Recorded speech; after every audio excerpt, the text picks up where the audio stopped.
माजी में भी ये इवेंट्स होते रहे हैं, आइंदा भी जब तक जनूनी हुकूमत रहेगी हमें कुछ न कुछ चैलेंजेस का सामना करना पड़ेगा। भारत एक तो ब्रूज्ड है, रीजन में उसकी पॉलिसीज फेल हो रही हैं, उसने प्रॉक्सी वॉर अडॉप्ट की हुई है। जब तक दोनों कंट्रीज एग्री नहीं करेंगी they can't walk out of it. इसके इंटरनेशनल गारंटर्स हैं, डिप्लोमेटिक, पॉलिटिकल और मिलिट्री तीनों रिस्पॉन्सेज हमारे जो है वो बिल्कुल तैयार रहने चाहिए। बात कर लेते हैं भारत की, जो कि एक बार फिर से रियासती साजिश और फॉल्स फ्लैग ऑपरेशंस की शर्मनाक रिवायत उनकी आश्कार हो चुकी है।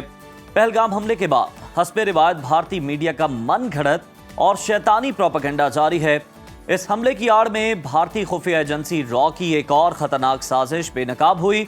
मुसद्दिका ज़राए ने यह इंकिशाफ किया है, भारत में 46 पाकिस्तानी कैद हैं जो कि माहीगीर और निचली सतह के स्मगलर्स हैं। इन कैदियों को पहलगाम फॉल्स फ्लैग ऑपरेशन का झूठा मास्टरमाइंड साबित करने के लिए एक इंतहाई खतरनाक मंसूबा तैयार किया गया है। ताहम पाकिस्तान ने इसके ठोस शवाहिद इकट्ठे कर लिए हैं जो कि ये साबित करते हैं कि ये अफराद पहलगाम वाक़े से बहुत पहले ही भारतीय जेलों में कैद हैं। हिंदुस्तान की पहलगाम फॉल्स फ्लैग ऑपरेशन की आड़ में पाकिस्तान के खिलाफ साजिश और हमले के पीछे छिपे भारतीय मुहर्रिकात खुलकर सामने आ गए हैं। पाकिस्तान के खिलाफ जारहाना इक़दामात का ऐलान कर दिया है। हिंदुस्तान पानी को बतौर हथियार इस्तेमाल करने लगा है और आबी जारियत पर उतर आया है। अपना गैर जिम्मेदाराना और मजमूम चेहरा दुनिया को दिखा दिया। भारत ने पहलगाम फॉल्स फ्लैग ऑपरेशन के 24 घंटे के अंदर अंदर सिंतास मुआहदे को गैर कानूनी तौर पर यकतरफा मुअत्तल कर दिया। वाघा बॉर्डर और अटारी चेक पोस्ट को बंद कर दिया और तमाम पाकिस्तानी शहरियों को 48 घंटे के अंदर अंदर भारत छोड़ने का हुक्म दे दिया। ये इक़दामात ना सिर्फ गैर मंतकी हैं बल्कि बैनुल अक़वामी सफारती और कानूनी असूलों की खुली खिलाफ वर्जी भी है। उधर पाकिस्तान ने भी भारत के एकतरफा इक़दामात का भरपूर जवाब देने का फैसला किया है। वज़ीर आज़म शहबाज शरीफ ने आज दिन 11 बजे कौमी सलामती कमेटी का हंगामी इजलास तलब किया है, जिसमें आला सियासी और अस्करी क़यादत शिरकत करेगी। भारतीय इक़दामात के खातिर ख्वाह जवाब का फैसला किया जाएगा। भारतीय जंगी जुनून से निपटने के लिए इक़दामात की मंजूरी भी दी जाएगी और वज़ीर आज़म कौम को भी इस मौके पर एहतमाद मिलेंगे। नायब वज़ीर आज़म इसहाक डार ने दो टोक ऐलान किया है कि भारत को तुर्की व तुर्की जवाब दिया जाएगा। पहलगाम वाक़े के कोई शवाहिद नहीं दिए गए। दहशतगर्दी के वाक़े का इस तरह गुस्सा निकालना नामुनासिब है। दूसरी जानिब दफ्तर खारजा में भारतीय सफारती जारियत पर मुशावरत शुरू कर दी गई है। पाकिस्तान की जानिब से सफारती जारियत का उसी जुबान में जवाब देने का फैसला मुतवक्के है। भारत के साथ सफारती ताल्लुकात को मजीद निचली सतह पर लाने बल्कि भारतीय दिफाई, एयर और नेवल अताशियों और स्पोर्टिंग स्टाफ को वापस भिजवाने, भारतीय डिफेंस, एयर और नेवल अताशियों को नापसंदीदा शख्सियात करार देने और इस्लामाबाद में भारतीय हाई कमीशन के हमले को वापस भिजवाने पर गौर शुरू कर दिया गया है और वज़ारत ख़ारजा आला सतह क़यादत की हिदायत में का ऐलान करेंगे। इसी तमाम तर सूरत हाल पर बात कर लेते हैं। दिफाई तज्ज़ियाकार major general retired Zahid Mahmood साहब ने हमें ज्वाइन किया। जाहिद साहब, बहुत शुक्रिया आपके वक्त का। सर, सबसे पहले तो ये फरमाइएगा कि पहलगाम फॉल्स फ्लैग ऑपरेशन की आड़ में पाकिस्तान के खिलाफ साजिश और हमले के पीछे छुपे भारतीय मुहर्रिकात अब खुलकर सामने आना शुरू हो गए हैं कि भारत के मकासद क्या थे। पाकिस्तान का सिफारती और दिफाई महाज पर भारत के लिए क्या जवाब होना चाहिए। भारतीय प्रोपेगेंडे को किस तरह मौसर अंदाज में हर महाज पर हमें काउंटर करना चाहिए।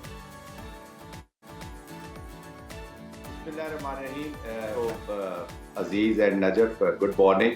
और देखिए, आप दिन का आगाज ही हम एक ऐसी डिस्कशन से कर रहे हैं कि शायद पाकिस्तान में रहने वाले लोग जो हैं वो ऑफ कोर्स इसको बहुत कंसर्न से देख रहे हैं, लेकिन let me begin with saying this कि हमें कोई इतना पैनिक करने की जरूरत नहीं है। अल्हम्दुलिल्लाह पाकिस्तान जो है वो वी आर बैलेंस्ड। पाकिस्तान एक बैलेंस स्टेट है और इस भारत के साथ ये कोई हमारे लिए नई और अनहोनी चीज़ नहीं। माजी में भी ये इवेंट्स होते रहे हैं और आइंदा भी जब तक ये रहेगा, जब तक ये जनूनी हुकूमत रहेगी, हमें कुछ ना कुछ चैलेंजेस का सामना करना पड़ेगा। बट बस ये थे पाकिस्तानी, आई वुड लाइक कि हम जो ये चैलेंज है इसके बीच में जो अपॉर्चुनिटीज बैठी हुई हैं to put things in order और टू कन्वे आवर फीलिंग्स, या जो विल ऑफ द नेशन है एक, वो हमें जरूर डिमॉन्स्ट्रेट करनी होगी। देखिए, पाकिस्तान एक मुल्क नहीं है। पाकिस्तान ये एक ऐसी जगह है, एक ऐसा खित्ता है जो टू नेशन थ्योरी पे बना, और यही आज तक हम देख रहे हैं कि हमारे जो आबाओ अजदाद थे कायद-ए-आज़म मोहम्मद अली जिन्ना की क़यादत में, दे वर राइट। और जो ख्याल था पाकिस्तान का, जो तसव्वुर था इकबाल का इस पाकिस्तान के बारे में, वो टू नेशन थ्योरी, हमारी आइडियालॉजी उस पर बेस, वो आज तक साबित होता जा रहा है। अगर आप अपने और उनके हिंदुस्तान में रहने वाले मुसलमानों को देखें, तो let me begin with this positive note कि हमें कोई पैनिक करने की जरूरत। पाकिस्तान बैलेंस है और इंशाल्लाह माजी में भी इसका मुकाबला करता रहा और आगे भी करता रहेगा। ये चैलेंजेस हैं, ऑफ कोर्स, ऐसी बात नहीं है कि चैलेंजेस नहीं है, बट जब as a whole of nation once we will approach this to counter these challenges, तो अब देखेंगे कि इंशाल्लाह आगे की राह और खूबसूरत और अच्छी होती नजर आएगी। बिल्कुल ठीक। अब देखिए, भारत जो है इस वक्त ब्रूज्ड है जी। भारत एक जख्मी भारत है, रीजन में उसकी पॉलिसीज फेल हो रही हैं। Bangladesh is in front of you, Pakistan उसकी सबसर्विएंट नहीं हो रहा। कन्वेंशनल वॉर में जब वो पाकिस्तान को डोमिनेट नहीं कर सकता, वो देखते हैं कि एस्केलेशन लैडर पे हमेशा या तो मैचिंग रिस्पॉन्स करते हैं या उससे ऊपर चले जाते हैं। तो जब भी वो हमारे ऊपर हमारे कवे और हमारे दरख्त मारने आता है, तो हम उसके पायलट्स को अल्हम्दुलिल्लाह अल्लाह की मेहरबानी से और इस कौम की स्ट्रेंथ से और हमारे जो प्रोफेशनल मिलिट्री है उसकी मदद से हम इनको अच्छी सी चाय पिलाकर भिजवा देते हैं। But to be very honest, again being a military man, हमने जो चैलेंजेस है इनको बड़ा सीरियसली लेना होगा और पाकिस्तान को रिस्पॉन्स इन ऑल डोमेन्स करना होगा। अभी भारत एक तो ब्रूज्ड है जी, रीजन में उसकी पॉलिसीज फेल हो रही हैं, उसने प्रॉक्सी वॉर अडॉप्ट की हुई है, उसको स्पॉन्सर के तौर पे अफगानिस्तान की सरजमीन को इस्तेमाल कर रहा है। अनफॉर्चुनेटली पाकिस्तान के अंदर से उसको क्लाइंट्स मिले हुए हैं, टीटीपी, फितना अल-खारिज की शक्ल में, BLA, BRAF की सूरत में, फिर डिजिटल कुछ वॉरियर्स जो पाकिस्तान को डिस्टेबलाइज करना चाहते हैं वो उसको अवेलेबल है। तो वो एक उसकी एप्लीकेशन है, उसके लिए उसको जरूरत। फिर अब देखा कि जी पाकिस्तान अब इस वॉर को लड़ने के लिए दोबारा बिल्कुल तैयार है जी। और दोबारा जनाब, मैं चाहूंगी कता कलामी के लिए माजरत चाहूंगी कि आप इस चीज पर, इस बात पर रोशनी डालें कि ये कितनी निचली सतह की बात है कि भारत अब पानी को पाकिस्तान के खिलाफ बतौर हथियार इस्तेमाल कर रहा है। क्या भारत यकतरफा तौर पर सिंतास मुआहदा मुअत्तल कर सकता है और ये इकदाम भारत के लिए आलमी सतह पर किस हद तक नुकसानदेह साबित होगा? देखिए नजफ, बात इस तरह है कि दुनिया जो है एक ऑर्डर में चलती है, वरना तो एक डिसऑर्डर फैल जाएगा। जो इंटरनेशनल मुआहदे होते हैं, पाकिस्तान भारत जो है वो यूनिलैटरली इस मुआहदे से वॉकआउट कर ही नहीं सकते। Clauses are very clear. वो जब तक दोनों कंट्रीज एग्री नहीं करेंगी, they can't walk out of it. इसके इंटरनेशनल गारंटर्स हैं और इंटरनेशनल कम्युनिटी को, इंटरनेशनल वर्ल्ड को देखना होगा कि वरना this will set a bad precedence, कि इसको एक प्रेसिडेंस गलत सेट हो जाएगा। लोअर रिपेरियंस हमेशा की तरह फिर टारगेट होंगे जी, एग्जाम्पल सेट हो जाएगी। और आज जो भारत अपने जो बीज बोएगा, कल इसको काटते भी पड़ सकते हैं। उसके भी कुछ ऐसे दरिया हैं जो कहीं और से आते हैं और उनके साथ भी उसके ताल्लुकात अच्छे नहीं है। और दूसरी बात यह है कि ये पाकिस्तान, अभी तो भारत की हमने देखी है ना, उसका ड्रामा देखा है, जिस ड्रामे को उसने अपने ही लोगों के खून की स्याही से लिखा है। पहले अपने लोग मारे हैं, उनका खून लिया और उस स्याही से अपना ही मुंह काला करते हुए ड्रामा लिखा है। मैं तो भारतीय अवाम के साथ इस वक्त इस दुख की घड़ी में कि एक जुनूनी हुकूमत उनके ऊपर कायम होगी। जाहिद साहब, ये बड़ा अहम आपने नुक्ता जो है रेस किया है कि अपने ही लोगों का खून बहा के अपना मुंह काला किया, अपने मुंह पे स्याही जो है वो मली है। सर, इससे पहले आप पुलवामा हमले के बाद जो दरख्तिकल स्ट्राइक हुई थी उसका भी आप जिक्र कर रहे थे। ज़रा ये बता दीजिएगा कि सर ये जो हथियार दहशतगर्दों ने इस्तेमाल किए बकौल भारत के M4 कार्बाइन राइफल्स, इतनी भारी भरकम राइफल्स लेके वो लोग कैसे वहां से पहुंच गए, जो पाकिस्तान से तकरीबन 450 किलोमीटर दूर का इलाका है? ये राजस्थान से आए थे या फिर ये नेपाल से आए थे, जिसके जरिए हमने देखा पहले भी वहां पर कर्नल हबीब को ट्रैप करके अगवा किया गया? क्या उसी रास्ते से वो आए थे और वहीं से वापस चले गए जो इन्हें मिल नहीं सके? 8 लाख की फौज वहां मौजूद है। देखिए, रियलिटी में तो इट इज नॉट पॉसिबल कि 400 किलोमीटर डीप पर जाएंगे, ट्रेवल करेंगे। इंडिया की देखिए ना, दुनिया को ये देखना चाहिए कि प्री इवेंट इनकी इंटेलिजेंस फेल होती है जी। और ये 2 से 3 जो लोग हैं, ये पाकिस्तान से चले हैं, बॉर्डर क्रॉस किया है और चलते जा रहे हैं जंगल में। जैसे कोई फिक्शन की कहानी में तो ये चीजें हो सकती हैं, बट रियलिटी में ये नहीं हो सकती। और वहां पर पहुंच सके, क्योंकि ड्रामा है, एक फिल्म अच्छी इन्होंने एक और बनाने की। अब इनको अच्छा टॉपिक मिल गया है, अगले 5-6 साल इस पे फिल्में बनाएंगे, लोगों का रिस्क लग जाएगा जी, अच्छा उनको रोजी मिलती रहेगी, ड्रामे करते रहेंगे। बट रियलिटी में ऐसा इट इज नॉट पॉसिबल। मैं जो बात करना चाहता हूँ, प्री इवेंट इंटेलिजेंस तो फेल होती है, लेकिन पोस्ट इवेंट इंटेलिजेंस इतनी जबरदस्त है कि 3 बजे इवेंट होते हैं और 3:05 पर इनका तमाम मीडिया, इनके तमाम जो कमेंटेटर्स हैं, जो इनके एक्सपर्ट्स हैं, सिक्योरिटी डिफेंस एक्सपर्ट्स हैं, वो अपना पूरा साजो सामान लेकर टीवी पे बैठे हुए हैं, अवेलेबल है। और 400 प्लस चैनल्स के ऊपर एक ही स्टोरी, एक ही टीम, एक ही माइंड की एप्लीकेशन, तो वो आपको नजर आ रही है। यही चीज हमने देखी। बिल्कुल सर, ये तो गोदी मीडिया जो कर रहा है वो तो हमें नजर आ रहा है, और मोदी हुकूमत की बीजेपी के वहां पर जो है वो सारी कैंपेन जो है वो लॉन्च की जा रही है, पाकिस्तान के खिलाफ प्रोपेगेंडा किया जा रहा है, मुसलसल जंग पर उकसाया जा रहा है। सर अगर हम अपनी बात करें तो पाकिस्तान की तरफ से कौमी सलामती कमेटी का इजलास आज बुला लिया गया, बड़ा अहम इजलास है। इसकी इंपॉर्टेंस पे बात करें और जरा ये भी बता दें कि कौन से बड़े अहम फैसले आप समझते हैं लिए जाने चाहिए, हमारी क्या जवाबी हिकमत अमली हो सकती है और क्या होना चाहिए इस अमन में?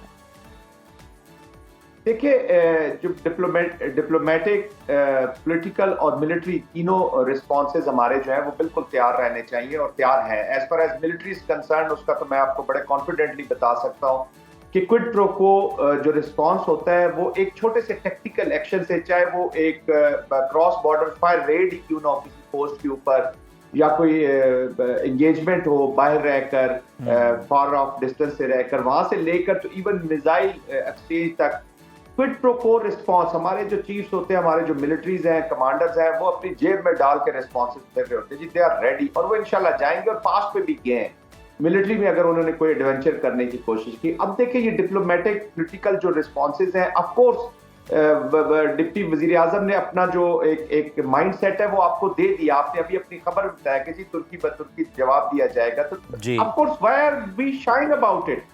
हम तो जवाब तब ना दें कि हमारा कोई कसूर हो या हमने कोई गलत काम किया हो। हम वी आवरसेल्व्स आर विक्टिम्स। देखिए, पाकिस्तान के अमेरिका के साथ हालात अब बेहतर हो रहे थे। फकीरुल्लाह की जो हैंडिंग ओवर थी वो एक सस्पेक्ट थी, हम उसके बाद वो देख रहे थे कि अब अमेरिका पाकिस्तान को रिकॉग्नाइज कर रहा है, उनकी खिदमात को सराह रहा है प्रेसिडेंट ट्रंप, तो ये उनको बिल्कुल अच्छा नहीं लगता। उनको अपनी तरक्की और अपना आगे बढ़ना, अपनी दोस्ती शायद अच्छी ना लगे, उन्हें पाकिस्तान का बेहतर होना, पाकिस्तान का वजूद से नफरत है जी उनको। तो हमने भी no love lost for them also. बिल्कुल। लेकिन सर, हम नफरत के बावजूद हमने इस वाकये की खुले दिल के साथ मजम्मत की है, वजीर दिफा ने भी, डिप्टी वजीर आजम ने भी और तमाम ओहदेदार। इंसानियत का कत्ल है ना जी, इंसानियत का कत्ल है ना, इंसानियत। हम ला इलाहा इल्लल्लाह मोहम्मद रसूलुल्लाह के पैरोकार है ना जी, हम मोहम्मद सल्लल्लाहु अलैहि वसल्लम के पैरोकार है। Pakistan is a country of peace. तो हम तो वो जो इंसानियत जिसको बेचारों को इन्होंने फ्यूल के तौर पर यूज किया अपनी नेफेरियस डिजाइन के लिए, हिंदुत्व की एप्लीकेशन है ना, तो हम तो उनके साथ खड़े हैं, उनके दुख की घड़ी में खड़े हैं और हमें उनका अफसोस है। और सर, हम ये देख भी सकते हैं कि भारत एक बार फिर फॉल्स फ्लैग ऑपरेशन की शर्मनाक साजिश उसकी ये बेनकाब हो चुकी है। कुछ देर पहले आप इस चीज़ का जिक्र कर रहे थे, ये फॉल्स ऑपरेशन उस वक्त हुआ जब अमेरिकी नायब सदर भारत में मौजूद थे। क्या समझते हैं इस ऑपरेशन के पीछे भारत के असल मकासद क्या है, क्या हासिल करना चाहता है ये सब करके? देखिए, उसके मकासद यही है कि एक तो वो रीजन उसकी पॉलिसीज फेल हो रही है, वो दोबारा रीअसर्ट करना चाहता है, और दूसरा ये कि वो यूनाइटेड स्टेट्स ऑफ अमेरिका की सपोर्ट लेना चाहता है। पहले भी जब क्लिंटन रीजन में मौजूद थे, 2000 वाला जो अक्सर हम रोज जिक्र कर रहे हैं उस चीज का, तो तब सिखों को मारा गया था इसी तरीके से। और अब जेडी वैंस पर पूरे इंटरनेशनल मीडिया का, पूरे यूएस मीडिया का यहाँ पर वो उनको दिखाना चाहते हैं जी कि आप देखिए हमारे सामने थे तो हमारे साथ कितना जुल्म किया गया। एक्चुअली वो उनको ये भी बताएंगे कि आपको भी एम्बेरस किया गया जी, और पाकिस्तान ने किया, क्योंकि पाकिस्तान और अमेरिका का कोलैबोरेशन हो रहा था। अमेरिका दोबारा इंटरेस्ट ले रहा है अफगानिस्तान के अंदर, पाकिस्तान कोलैबोरेट कर रहा है, पाकिस्तान की रिकॉग्निशन है कि जो उन्होंने वॉर ऑन टेरर में हमने किया, तो वो भी उनको एक आंख नहीं भा रहा जी। वो चाहते हैं कि अमेरिका की उनको टेसिट अप्रूवल हो, अमेरिका उनको सपोर्ट करे, और वही जो इजराइल में लिक्विड पार्टी ने एप्लीकेशन की हुई है, इसी तरह की BJP, Bharatiya Janata party Hindutva mindset की एप्लीकेशन इस रीजन में करे। लेकिन हमें देखे ना, हम उनको ये बताना चाह रहे हैं कि पाकिस्तान है, ये गाजा नहीं है, ये पाकिस्तान की फौज है, ये हमास नहीं है कि आप समझ रहे हैं कि हम इनको, पूरी दुनिया इसको कंडेम कर दी। हमने ये जो हमने अपनी अफवाज रखी हुई है, हमने अपने जो मिसाइल्स रखे हुए हैं, जो हमने अपने जो लोग ट्रेन किए हुए, हम खुद फौज में रहे हैं, हमारे बच्चे अभी फौज में हैं, जो पाकिस्तान ने फौज रखी है। तो ये 23 मार्च की परेड करने के लिए, परेड ग्राउंड में एक इवेंट करने के लिए दी है। ये इंशाल्लाह जब एप्लीकेशन, अल्लाह ना करे कि ये रीजन डिस्टेबलाइज हो, सेंस प्रिवेल हो। बिल्कुल जी जाहिद साहब, अल्लाह ना करे कि इस तरह से कभी हो। सर, इत्तलात ये भी आ रही है कि भारत में कैद जो 46 पाकिस्तानी हैं, उन्हें पहलगाम फॉल्स फ्लैग ऑपरेशन का मास्टरमाइंड साबित करने का बड़ा घिनौना मंसूबा तैयार किया गया है और पूरा स्टेज सेट कर लिया गया, उन पे सर पे सारी जिम्मेदारी डाली जाएगी। इसको हमें आलमी सतह पर बेनकाब करना कितना जरूरी है बर वक्त? देखिए, ये तो पाकिस्तान को पहले भी मैं ये जो भी हमारे पास सबूत आ रहे हैं, एक हम तो चीजें दे रहे हैं इंटरनेशनल कम्युनिटी को, डोजियर सब कुछ दे रहे हैं, लेकिन हमें बिल्कुल खुल के इन लोगों को जो इवेंट होता है, जो लोग इन्वॉल्व होते हैं, जैसे हमें फौरन बताना चाहिए।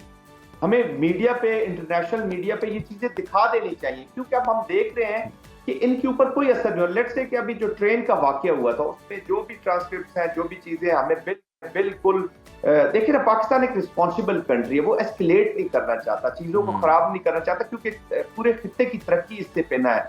ये region, it's not an ordinary region. ये अजीज हमें समझने की जरूरत है कि this is not an ordinary reason.